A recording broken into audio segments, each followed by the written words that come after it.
ഓർമ്മിക്കുവാൻ ഞാൻ നിനക്കെന്തു നൽകണം? ഓർമ്മിക്കണം എന്ന വാക്കുമാത്രം.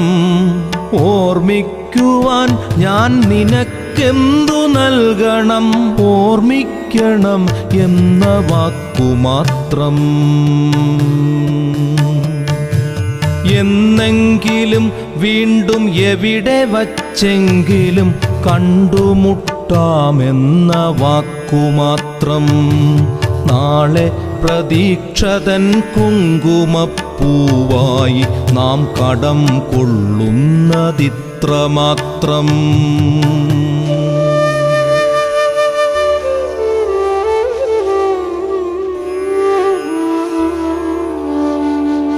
രേണുകേ, നാം രണ്ടു നിഴലുകൾ, ഇരുളിൽ നാം രൂപങ്ങൾ